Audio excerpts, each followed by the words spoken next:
முழு கோழியை வச்சு தந்தூரி சிக்கன் சூப்பராக ரெடி பண்ணிடலாமா?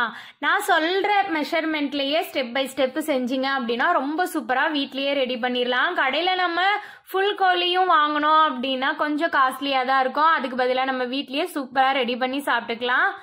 இன்னைக்கு ஒரு 1.5 கிலோ சைஸ்ல முழு கோழியை வாங்கி கிளீன் பண்ணி வாங்கிட்டு வந்துட்டாங்க. வந்ததுக்கு அப்புறமா நான் ஒரு 2-3 தடவை நல்லா வாஷ் பண்ணி எடுத்துட்டேன்.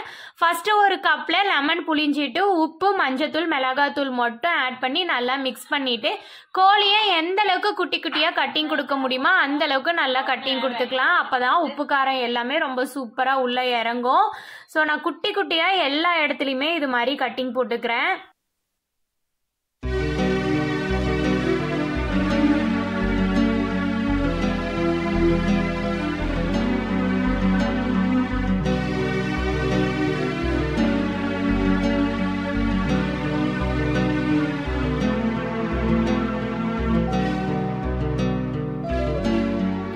இந்த அளவுக்கு குட்டி குட்டியா எல்லா இடத்துலயுமே கட்டிங் கொடுத்ததுக்கு அப்புறமா உள்ள நல்லா மசாலா போற மாதிரி எல்லா இடத்துலயுமே இந்த மசாலாவை ஃபுல்லா அப்ளை பண்ணிட்டு இந்த மசாலாவோடையே ஒரு 10 நிமிஷம் அப்படியே விட்டுறலாம். இதுக்கப்புறமா தந்தூரி மசாலா ரெடி பண்ணணும்.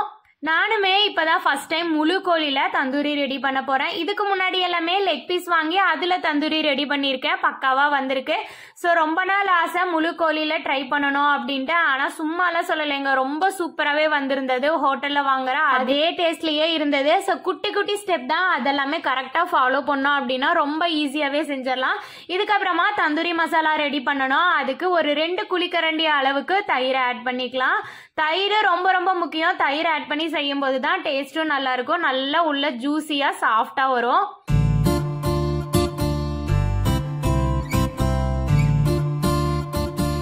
ஒரு 1.5 கிலோ கோழிக்கு ஒரு 2.5 குழிக்கரண்டி அளவுக்கு புளிக்காத கெட்டி தயிர் ஆட் பண்ணிட்டு 1/2 ஸ்பூன் அளவுக்கு உப்பு ஆட் பண்ணியிருக்கேன். அது கூடவே 1.5 ஸ்பூன் அளவுக்கு சக்தி மிளகாத்தூள் ஆட் பண்ணியிருக்கேன். கலருக்காக ஒரு 1/2 ஸ்பூன் அளவுக்கு காஷ்மீரி மிளகாத்தூள், கரம் மசாலா ஒரு 1 ஸ்பூன் ஆட் பண்ணிட்டு கடையில் வைக்கிற தந்தூரி மசாலா ஒரு 1/2 பாக்கெட் ஃபுல்லாகவே ஆட் பண்ணியிருக்கேன். அது கூடவே 2 ஸ்பூன் அளவுக்கு இஞ்சி பூண்டு பேஸ்ட்டு, இது எல்லாமே சேர்த்துட்டு நல்லா கட்டி இல்லாமல் பிளெண்ட் பண்ணிட்டு கோழி ஃபுல்லா வர மாதிரி நல்லா அப்ளை பண்ணி வச்சிடலாம்.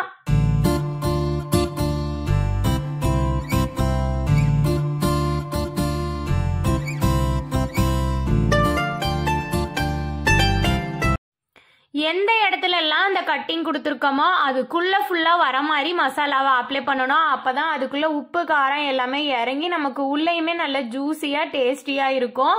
ஸோ இந்த கட்டிங் ஃபுல்லும் வர மாதிரி எல்லா இடத்துலையுமே நான் இந்த தந்தூரி மசாலாவை அப்ளை பண்ணிக்கிறேன். முக்கியமா அந்த கோழியோட காலை ஒரு கயிறு போட்டு நல்லா கட்டிட்டேன் அப்படின்னா நம்ம ஃப்ரை பண்ணும்போது கால் உடையாம இருக்கும். இல்லை அப்படின்னா கொஞ்சம் வெந்ததுக்கு அப்புறமா ஃபுல்லா எல்லாமே பிச்சுட்டு வந்துடும். ஸோ இந்த அளவுக்கு மசாலா எல்லாமே வர மாதிரி அப்ளை பண்ணிட்டு ஃப்ரிட்ஜில் வச்சிடலாம். ஒரு 4-5 மணி நேரம் கண்டிப்பாக ஊறினா மட்டும்தான் நல்ல உப்பு காரம் எல்லாமே இறங்கி கரெக்டான கன்சிஸ்டன்சியில் இருக்கும். ஒரு 5 மணி நேரத்துக்கு அப்புறமா நான் எடுத்திருக்கேன். இதை ஒரு பேனில் பட்டர் கொஞ்சமாக ஆட் பண்ணிவிட்டு எண்ணெய் ஆட் பண்ணிவிட்டு அப்படியே கோழியை ஆட் பண்ணிடலாம்.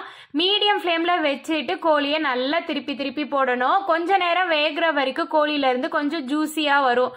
அந்த ஜூசினஸ் எல்லாமே போய் ஓரளவுக்கு ட்ரை ஆகிற வரைக்குமே நம்ம சிக்கனை இப்படி திருப்பி திருப்பி போட்டுகிட்டே தான் இருக்கணும். பொறுமையாக செய்யணும். அப்படி இல்லை அப்படின்னா ஓரளவுக்கு வெந்ததுக்கு அப்புறமா கொஞ்சம் உதிர ஆரம்பிச்சிடும். ஸோ நம்ம பொறுமையாக செய்யும் போது முழு கோழியோட அப்படியே ஃப்ரை பண்ணி எடுத்துடலாம். திருப்பி போட்டு வேக வைக்கும் போது ஒரு 90% சிக்கன் இதுலயே வெந்துடும். இதுக்கப்புறமா அடுப்புல வச்சுட்டு நல்லா ரோஸ்ட் ஆகுற வரைக்கும் விட்டு எடுத்தோம் அப்படின்னாவே சூப்பரா தந்தூரி சிக்கன் ரெடி ஆயிடும். கரெக்டா எனக்கு இது செஞ்சு முடிக்கிறதுக்கு ஒரு 1 மணி நேரம் போல ஆச்சு. ஆனா செஞ்ச வேலையெல்லாம் தெரியல, சாப்பிடும் போது அது எல்லாமே காணாம போச்சு. அவ்வளோ டேஸ்டா இருந்தது. இந்த சிக்கன் வேகிறதுக்குள்ளேயுமே நான் மயோனீஸ் ரெடி பண்ணிட்டேன். அப்படியே கிரீன் சட்னியுமே ரெடி பண்ணி வச்சுட்டேன். இந்த அளவுக்கு நல்லா சிக்கன் வெந்ததுக்கு அப்புறமா அடுப்புக்கு கீழே ஒரு தட்டு வச்சுட்டு அடுப்பை ஆன் பண்ணிட்டு ஒரு கிரில் ஸ்டாண்ட் இருந்தா அதை வச்சுட்டு அதுக்கு மேல இந்த கோழியை அப்படியே வச்சிடலாம். மீடியம் ஃப்ளேம்ல வச்சிடணும். அப்பதான், அப்படி இல்லைன்னா டக்குன்னு கலர் சேஞ்ச் ஆக ஸ்டார்ட் ஆயிடும். மீடியம் ஃப்ளேம்ல வச்சுட்டு அப்படியே கொஞ்சம் கொஞ்சமா திருப்பி போட்டுட்டோம் அப்படின்னாவே நல்லா அப்படியே கோல்டன் ப்ரௌனா ஆயிடும். அங்கங்க கொஞ்சமா கருப்பாகிற வரைக்கும் விட்டுட்டோம் அப்படின்னா கடையில கிடைக்கிற அந்த டேஸ்டோடயே இருக்கும். எனக்கு இந்த கிரில் ஸ்டாண்ட் ஹைட் பத்தாததுனால 3 சொம்புல தண்ணி நிரப்பிட்டு அதை பேஸா வச்சுட்டேன். ஃபைனலா இது மாதிரி தான் இருந்தது. சூப்பரா சாப்பிட்டு முடிச்சாச்சு.